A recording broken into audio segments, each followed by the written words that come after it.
was simply a mistake. I want to get your thoughts on that. She put down that a lot of people are very concerned with regard to South Africa, and that's really the purpose of the meeting, and we'll see how that turns out. But we have many people that feel they're being persecuted, and they're coming to the United States. So we take from many locations if we feel there's persecution or genocide going on.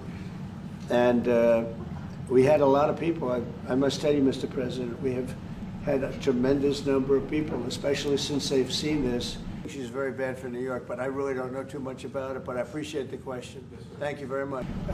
Generally, they're white farmers, and they're fleeing South Africa, and it's a very sad thing to see. But I hope we can have an explanation of that, because I know you don't want that. It's a kind of a different meeting. Normally we have meetings, we talk about trade, and we'll be talking about trade and other things. But that certainly will be a subject that comes up, yeah. Including people in cities and towns that are also being killed. So we're trying to help. What would it take for you to be convinced that there's no white genocide in South Africa? Well, I can answer that for the President. It's for him. No, seriously. I'd rather have him answer. Yeah, I'd rather answer that. It will be. Our President will respond to you. Yeah, Thank you, Mr. President. It will take President Trump listening to the voices of South Africans, some of whom are his good friends, like those who are here.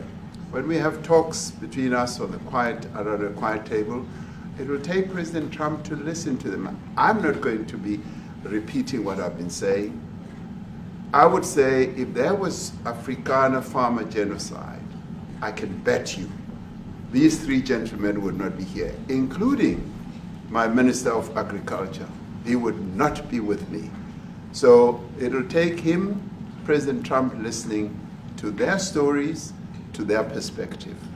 That is the answer to your question. Occupy land. That's who we are.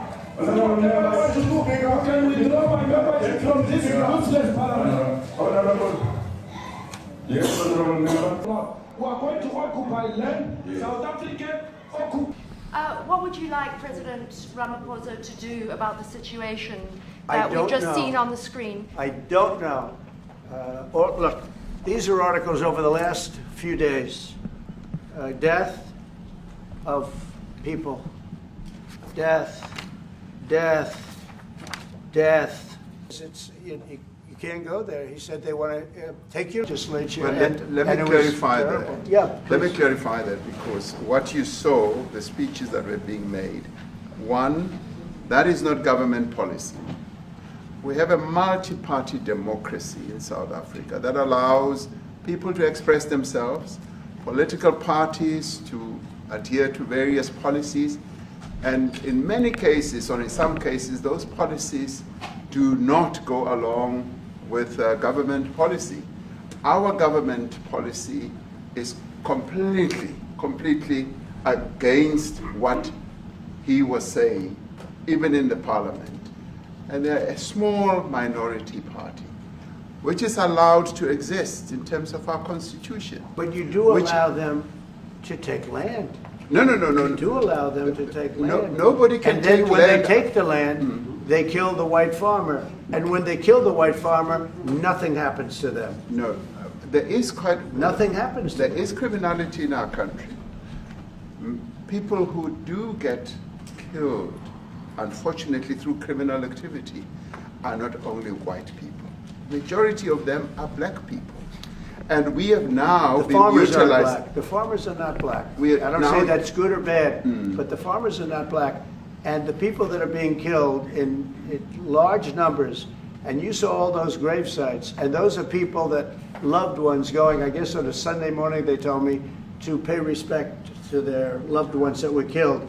Their heads chopped off, they died violently. And I mean, we're here to talk about it, and I didn't know we'd get involved here, but I will say this, that if the news wasn't fake, like NBC, which is fake news, totally, one of the worst, ABC, NBC, CBS, horrible, but if they weren't fake news like this jerk that we have here, if we had real reporters, they'd be covering it. But the fake news in this country doesn't talk about that. Constitution guarantees and protects the sanctity of tenure of land ownership.